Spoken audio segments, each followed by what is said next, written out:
du football avec ce coup de tonnerre, ce coup de théâtre qui nous vient d'Afrique. Il y a quelques instants, le jury d'appel de la Confédération africaine de football a inversé le résultat de la finale de la CAN 2025. La CAN, c'est évidemment la Coupe d'Afrique des Nations. Le titre a finalement été accordé au Maroc et l'équipe du Sénégal est déclarée forfait après la décision des Lions de la Teranga, on s'en souvient, de quitter le terrain. On va en parler avec vous, Cédric Ferreira. Bonsoir. Bonsoir. Cette décision, elle était totalement inattendue.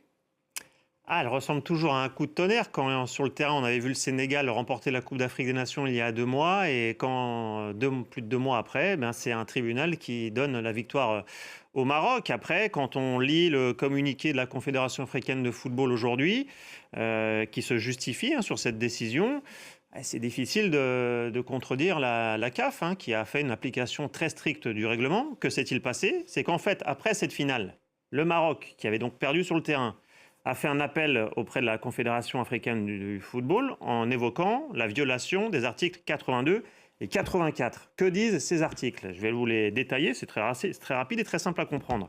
L'article 82 de la Coupe d'Afrique des Nations dit « Si pour n'importe quelle raison une équipe se retire de la compétition, ne se présente pas à un match, refuse de jouer ou quitte le terrain avant la fin du temps réglementaire du match, et c'est important que j'insiste là-dessus, qui quitte donc le terrain sans l'autorisation de l'arbitre, elle sera considérée comme perdante. » C'est l'article 82.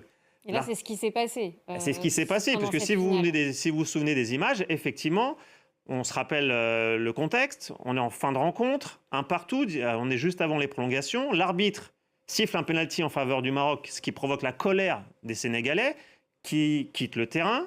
Pas tous les joueurs, mais la très grande majorité des joueurs quittent le terrain sur l'appel notamment du sélectionneur pour regagner les vestiaires. Il y a eu le chaos aussi dans le stade, on le rappelle, les supporters sénégalais qui avaient tenté d'envahir le terrain. Donc je reviens à l'essentiel, les joueurs sénégalais quittent le terrain mécontents de la décision de l'arbitre. Donc ça, c'est l'article 82 qui dit que si une équipe quitte le terrain sans l'autorisation de l'arbitre, elle est déclarée perdante du match. L'article 84, lui, il dit que l'équipe qui enfreint les dispositions de l'article 82 sera définitivement exclue de la compétition et elle perd le match 3-0 sur tapis vert.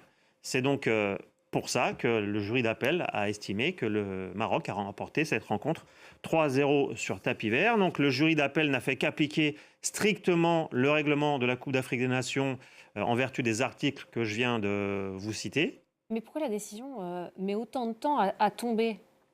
Parce Ça... que ces articles, ils sont très clairs. Et pourquoi ça tombe qu'aujourd'hui? Entre-temps, le Sénégal a eu le temps de célébrer son titre. Et là, c'est un peu difficile de dire à un pays, finalement, vous devez rendre votre coupe. C'est vrai que du point de vue sénégalais, c'est extrêmement douloureux. On imagine qu'il va y avoir beaucoup de réactions. Et peut-être que les responsables du football sénégalais vont essayer de chercher un recours possible. Pourquoi? Parce que déjà, il a fallu le temps que le Maroc dépose officiellement sa plainte. Elle aurait dû être étudiée un peu plus tôt par la Confédération africaine de football. Elle a ensuite été repoussée à aujourd'hui. La question du délai, effectivement, c'est une question que seule la Confédération africaine de football peut répondre. Mais c'est vrai que pour appliquer strictement le règlement comme la CAF le fait aujourd'hui, ça ne méritait peut-être pas autant de temps. Mais au moins, ça a été fait, parce que c'est vrai que c'est toujours la même chose. C'est-à-dire que les Sénégalais vont dire que leur victoire était méritée sur le terrain et que leur contestation était justifiable. Le Maroc va dire que le règlement n'a pas été respecté.